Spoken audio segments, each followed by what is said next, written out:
नमस्कार, बहुत बहुत स्वागत आपका। मैं हूं आपके साथ अनुराग सक्सेना।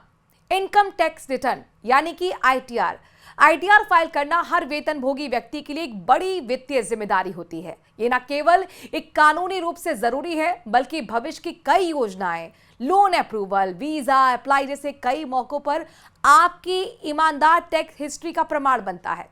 इस साल इनकम टैक्स रिटर्न फाइल करने की आखिरी तारीख 15 सितंबर 2025 है। इसीलिए सही समय पर सही जानकारी के साथ टैक्स फाइलिंग बेहद जरूरी हो जाता है। सैलरीड क्लास टैक्स पेयर्स के सामने सबसे पहले ओल्ड रिजीम या फिर न्यू टैक्स रिजीम में से किसी एक को चुनना ही एक बड़ी चुनौती होती है। तो कैसे करें आईटीआर फाइल ताकि कोई गलती ना हो पाए, कोई चूक ना हो। एक आम आदमी आईटीआर कैसे फाइल करे, इसे समझेंगे। हमारे साथ राघव चतुर्वेदी जी जुड़ गए हैं, टैक्स एक्सपर्ट। सर, आपका बहुत बहुत स्वागत है। धन्यवाद मैम, बहुत बहुत धन्यवाद मुझे इस शो पर बुलाने के लिए। सही आईटीआर फॉर्म चुनना बेहद जरूरी है, क्योंकि गलत फॉर्म भरने से आपका रिटर्न रिजेक्ट भी हो सकता है या प्रोसेस में देरी हो सकती है। यहां हम विस्तार से समझने की कोशिश करेंगे कि सैलरी पाने वाले लोगों को आईटीआर भरते समय किन विशेष चीजों का ध्यान रखना है ताकि ये प्रक्रिया आसान हो, सुरक्षित हो और आपके लिए फायदेमंद भी रहे। तो सर, मेरा आपसे पहला सा सवाल यही रहेगा कि किन किन चीजों का हमें ध्यान रखना है आईटीआर भरते वक्त। जी मैम, जैसा कि आपने कहा सैलरीड एम्प्लॉइज, लेकिन आज के इस दौर में मैम किसी को भी एक स्पेसिफिक कैटेगरी में रखना बहुत मुश्किल है। सैलरीड एम्प्लॉय कई ऐसे हैं जो अपनी अलग अलग जो समय है उसमें शेयर की भी ट्रेड कर रहे हैं। वो लोग ड्रीम 11 पर टीम भी बना रहे हैं, या फिर ऐसे लोग हैं जो प्योरली सैलरीड हैं। तो ऐसे लोग जो प्योरली सैलरीड हैं उनके लिए कहानी उतनी ही सरल है जितने वो लोग हैं। उनको आईटीआर 1 फाइल करना है अगर उन्हें सिर्फ सैलरी इनकम मिल रही है। सैलरी के साथ ऑब्वियसली कुछ और इनकम आ सकती हैं, जैसे सेविंग बैंक का इंटरेस्ट, एफडी का इंटरेस्ट। वो सारी चीजें आईटीआर 1 में कवर्ड होती है। तो पहले वो लोग हो गए जो सैलरीड एम्प्लॉय हैं लेकिन सोलली सैलरी पर ही टिके हुए हैं और अपना सब कुछ जो है उनका सैलरी से रिलेटेड है। दूसरे वो लोग हैं जिन्हें सैलरी के साथ साथ कुछ और चीजों से भी वास्ता रहता है, जैसे शेयर मार्केट में सपोज ट्रेड की। अब शेयर मार्केट की ट्रेड को भी कई अलग पार्ट्स में डिस्ट्रीब्यूट किया जा सकता है। मैं एक तो वो लोग हैं जो शॉर्ट टाइम इन्वेस्टर्स हैं, जिन्होंने आज किसी अपॉर्चुनिटी पे शेयर खरीदा और कुछ समय बाद बेच दिया। कुछ ऐसे लोग हैं जो लॉन्ग टर्म के लिए इन्वेस्टमेंट कर रहे हैं।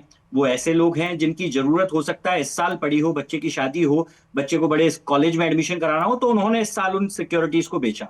तो ऐसे लोग तो शॉर्ट टर्म और लॉन्ग टर्म कैपिटल गेन कर रहे हैं। ऐसे लोगों को सैलरी के साथ जब जोड़ दिया जाता है तो इनके लिए फॉर्म आईटीआर 2 हो जाता है। लेकिन अब इसमें ट्विस्ट तब आ जाता है जब लोग अपने स्किल गेम्स के through future and option commodity में ट्रेड करने लगते हैं। जो डे ट्रेड जिसके बारे में सबसे ज्यादा जाना जाता है कि भाई लोग 3:30 बजे तक मोबाइल से जुड़े रहते हैं क्योंकि वो उसी दिन में उस ट्रेड को करते हैं। तो इनकम टैक्स ऐसे लोगों को या इस पर्टिकुलर एक्टिविटी को स्पेक्युलेटिव या नॉन स्पेक्युलेटिव इनकम में डिस्ट्रीब्यूट करता है और ये बेसिकली बिजनेस हो जाता है।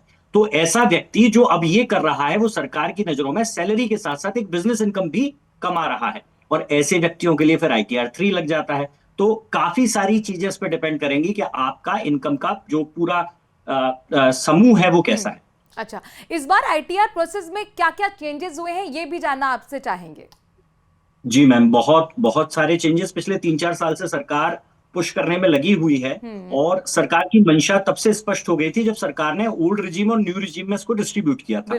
आपको याद हो तो सालों तक हमने 1961 में इनकम टैक्स एक्ट लगना शुरू हुआ है। इनकम टैक्स एक्ट मतलब बेसिकली रिटर्न्स फाइलिंग जो हुई, पहले पेपर मोड पे होती थी, फिर डिजिटली भी होती थी। लेकिन पिछले 4 साल में ही ये कंफ्यूजन पैदा हुआ है कि भाई ओल्ड रिजीम और न्यू रिजीम। तो मैं बहुत क्विकली आपको ये समझाना चाहूंगा कि ओल्ड रिजीम और न्यू रिजीम करके सरकार ने किया क्या। तो सरकार ऐसे लोग जो ओल्ड रिजीम के साथ परेशानी क्या थी कि लोग डिडक्शंस बहुत लेते थे, जैसे ट्यूशन फीस का डिडक्शन हुआ, मेरे बच्चे स्कूल जा रहे हैं उसका डिडक्शन हुआ, एचआरए का डिडक्शन हुआ, और इन सारे डिडक्शनों की वजह से लोगों की टैक्स लायबिलिटी कम होती थी। लेकिन परेशानी ये थी कि सरकार को असली में डिडक्शन लेने वाले और नकली में क्लेम करने वालों में अंतर पता करना बहुत कॉस्टली था। सपोज आपने कोई फीस लगाई, मैं उसकी जेन्युइननेस चेक करने के लिए कहां तक जा सकता हूं, और अगर मैं सरकार हूं तो इतनी छोटी छोटी चीजों पर मेरा समय नहीं व्यर्थ होना चाहिए। तो सरकार ने बहुत समझदारी से एक नई रिजीम को लोगों के सामने रखा, और इसको लेने के लिए लोग क्यों उत्साहित हों इसके लिए सरकार ने कहा कि भाई अब अगर आप ओल्ड रिजीम में चलते हैं तो 5 लाख के बाद से ही टैक्स देना लग जाएगा, और अगर आप न्यू रिजीम में हमारे साथ मूव करते हैं तो आपको 7 लाख रुपए तक टैक्स नहीं लगेगा। ये जो 2 लाख रुपए का डिफरेंस सरकार लेके आई है, इसने बहुत क्लेवरली देखा था, या मैं मानता हूं कि कैलकुलेशन की थी, क्योंकि उन 2 लाख रुपए की ही मैक्सिमम छूट लोग इन सेक्शंस में ले पाते थे। जैसे एटीसी के जितने भी तमाम हम डिडक्शन सुनते हैं कि भाई मार्च में आते ही एलआईसी की पॉलिसीज ज्यादा बिकने लग जाती थी, है ना, लोग बाग इन्वेस्टमेंट करते थे, वो इसलिए करते थे क्योंकि उन 1.5 लाख रुपयों को बचा सके। तो एक तो लोग जनरली 1.5 लाख रुपए वहां से बचाते थे, और 50,000 रुपए बहुत करके वो हेल्थ इंश्योरेंस ले लेता था, टर्म इंश्योरेंस ले लेता था, इस जी। तरीके से एक्स्ट्रा 50,000 रुपए बचते थे। तो इस सरकार ने ये 2 लाख रुपए पहले ही आपको छूट के तौर पे दे दिए कि भाई आप इन 2 लाख रुपए के लिए परेशान ना हो, आप 7 लाख रुपए वाली रिजीम में आ जाइए, और इसके बाद आपको सिर्फ एक बंदिश होगी कि आपको ये सारे डिडक्शन नहीं मिलेंगे। ठीक है। लोगों ने इसको अडॉप्ट करना शुरू किया क्योंकि इसमें टैक्स स्लैब भी कम थी, ये सबसे पहले लेके आए। लेकिन फिर भी लोगों ने जब ओल्ड रिजीम को प्रेफर किया, तो धीरे धीरे जितने भी चेंजेस और जितनी भी सुविधाएं लोगों को देने लगी सरकार, वो न्यू रिजीम में देने लगी। जैसा कि आपका क्वेश्चन था कि इस बार ध्यान क्या रखना है, तो अगर ओल्ड रिजीम आप ऑप्ट करते हैं तो सरकार 50,000 रुपए का ही स्टैंडर्ड डिडक्शन दे रही है, जबकि न्यू रिजीम में 75,000 का स्टैंडर्ड डिडक्शन दे रही है। नहीं, तो फिर मेरा स्लैब्स इसमें भी काउंटर क्वेश्चन ये है कि फिर ये तो आपने सरकार की समझदारी बता दी, अब हमारी समझदारी बता दीजिए कि किसको ओल्ड रिजीम फायदेमंद करेगी और किसको न्यू रिजीम ऑप्ट करना चाहिए।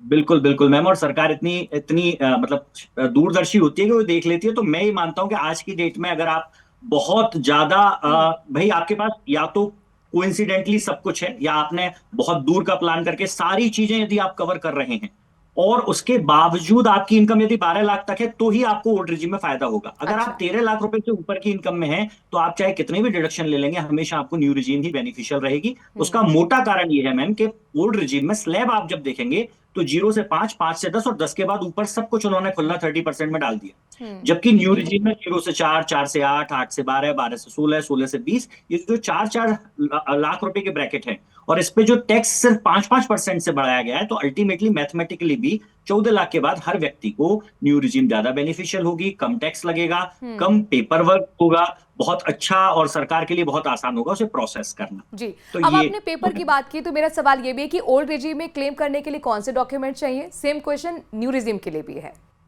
जी मैम, ये सवाल आप अगर पिछले साल पूछते तो मैं बहुत आसानी से इसका जवाब दे पाता, क्योंकि पिछले साल तक डॉक्यूमेंट्स की बहुत ज्यादा रिक्वायरमेंट डिपार्टमेंट भी नहीं कर रहा था। पर हाँ। अब जैसा कि मैंने बताया कि सरकार चाह रही है कि हर व्यक्ति अब न्यू रिजीम में आ जाए, ये भी एक ट्रुथ है, मतलब इसे कहना पड़ेगा कि सरकार ऐसे ही पुश कर रही है इसको। तो सरकार ने इस बार क्या किया है कि पिछले साल तक यदि आपको भाई अगर सपोज मैं ओल्ड रिजीम ऑप्ट करता हूं, मेरे कारण हो सकते हैं, मेरे पास हेल्थ इंश्योरेंस है, मेरे पास लाइफ इंश्योरेंस है, मेरा होम लोन चल रहा है, मेरा बच्चा एजुकेशन लोन भर रहा है, तो पिछले साल तक जब मैं ओल्ड रिजीम ऑप्ट करता था, तो सरकार मुझसे कहती थी कि ठीक है भाई, आप अपने डिडक्शन क्लेम करो, अपना नेट जो टैक्स है वो पे करो और चले जाओ। लेकिन इनके डॉक्यूमेंट्स और बहुत ज्यादा रेफरेंसेस नहीं मांगती थी।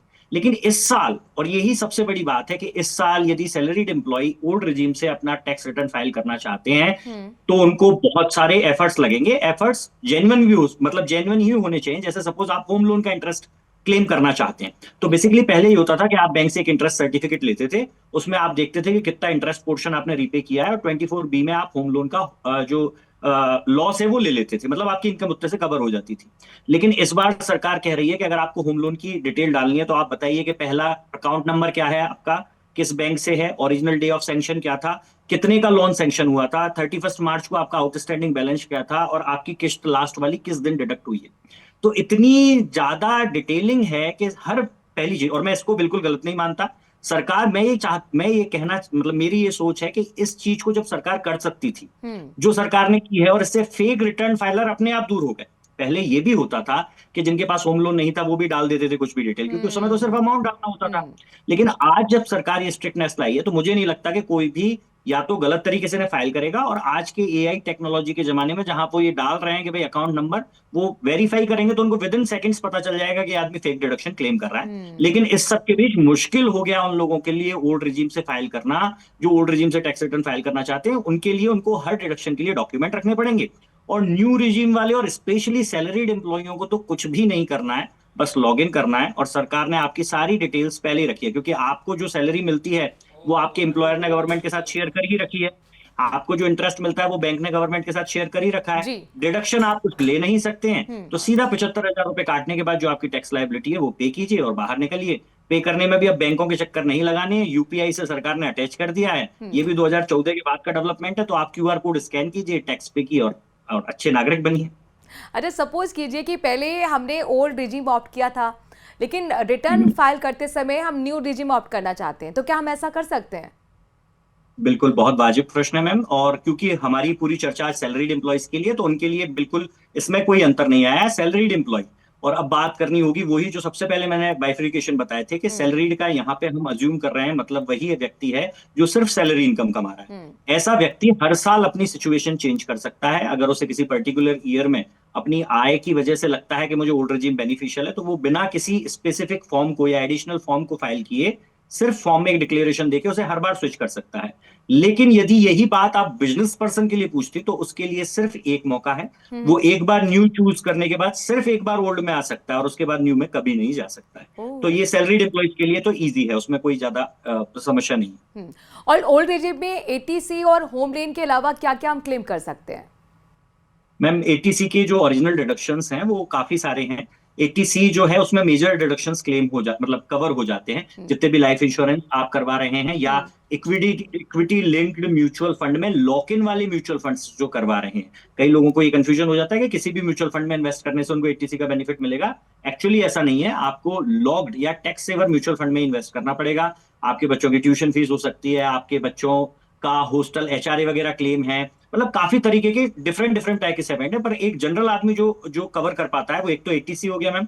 इसके अलावा आप एनपीएस में अकाउंट, न्यू पेंशन स्कीम में अकाउंट खुलवाते हैं तो 50,000 रुपए का एडिशनल वहां से ले सकते हैं। अगर आप किसी बड़े शहर में रह रहे हैं और आप अपना वहां पे जो है घर बना रहे हैं और होम लोन ले रखा है, तो उसका इंटरेस्ट पोर्शन 2 लाख रुपए तक क्लेम कर सकते हैं। उसका प्रिंसिपल पोर्शन बेसिकली एटीसी में ही आ जाता है, तो वो 1.5 लाख वाली गणित में वो शामिल हो जाता है। इसके अलावा आपके हेल्थ इंश्योरेंस हैं, आपके जो पेरेंट्स हैं यदि वो मेडिकली आप पे डिपेंडेंट है, कुछ क्रिटिकल डिसीजेज हैं, तो उसको आप क्लेम कर सकते हैं। 80U करके एक सेक्शन होता है जिसमें अगर आप अंधे हैं या किसी तरीके की फिजिकली हैंडीकैप्ड है और आप अपने लिए उसे क्लेम करना चाहते हैं, तो काफी वेराइटी ऑफ डिडक्शंस हैं अवेलेबल ओल्ड रेजिम में।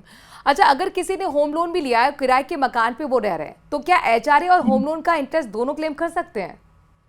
जी मैम, ये बहुत बहुत डिबेटेबल पोजीशन है। इस पे हाँ। अलग अलग ओपिनियन डिपार्टमेंट भी लेता है और टैक्स पेयर भी लेता है। जनरली इसकी कोई स्पेसिफिक रिस्ट्रिक्शन जो है वो नहीं है एक्ट में, ऐसा किया जा सकता है। लेकिन अगर ये इंटेंशनल फ्रॉड होगा तो फिर आपको उसके केस में रीपे करना पड़ेगा।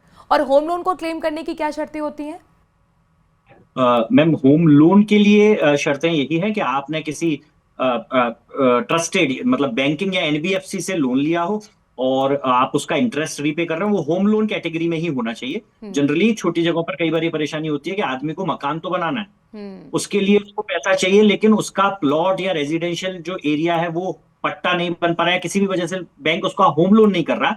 तो ऐसे लोग क्या करते हैं कि कोई पर्सनल लोन ले लिया, उससे मकान बना रहे हैं, वो भी एज्यूम करते हैं कि हमारा इंटरेस्ट भी होम लोन के इंटरेस्ट में आ जाए। तो ऐसा नहीं है। स्पेसिफिकली होम लोन कैटेगरी में आपका लोन होना चाहिए।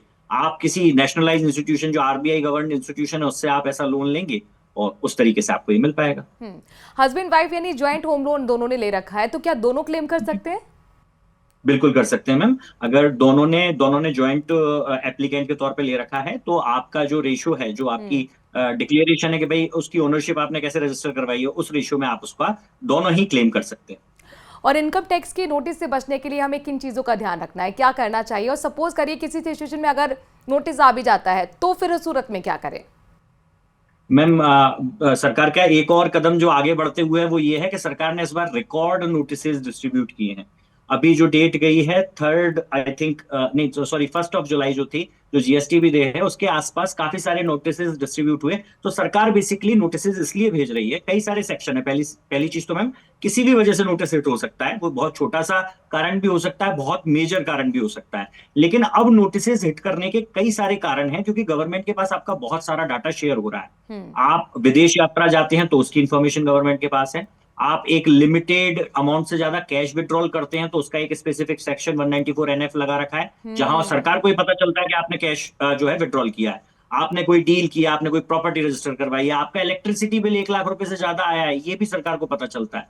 तो इतनी सारी जानकारियां जब सरकार के पास होती हैं, और इनकम टैक्स का जो फाइलर है आज भी देश में, मात्र जो मोदी गवर्नमेंट के आने के बाद, बहुत ज्यादा नोटबंदी के बाद लोग फाइलर्स हो गए, तो अभी 12 करोड़ रिटर्न फाइल हुए हैं पिछली बार में, है ना। 140 करोड़ के देश में अगर 12 करोड़ फाइलर्स हैं, जिसमें से भी इतने न्यू फाइलर्स हैं, तो उनकी जनरली गलती ये हो जाती है कि वो हर इनकम को कवर नहीं कर पाते हैं। तो जहां भी आपने इनकम कवर करने से चूक की, वहीं पे आपको नोटिस हिट हो सकता है। तो सावधानी ये रखनी है कि एक बहुत अच्छा डॉक्यूमेंट गवर्नमेंट ने निकाला हुआ है, AIS और TIS, है ना? ये आप टैक्स पेयर इन्फॉर्मेशन सिस्टम के नाम से आप अपनी इनकम टैक्स साइट में लॉग इन करके कोई भी देख सकता है।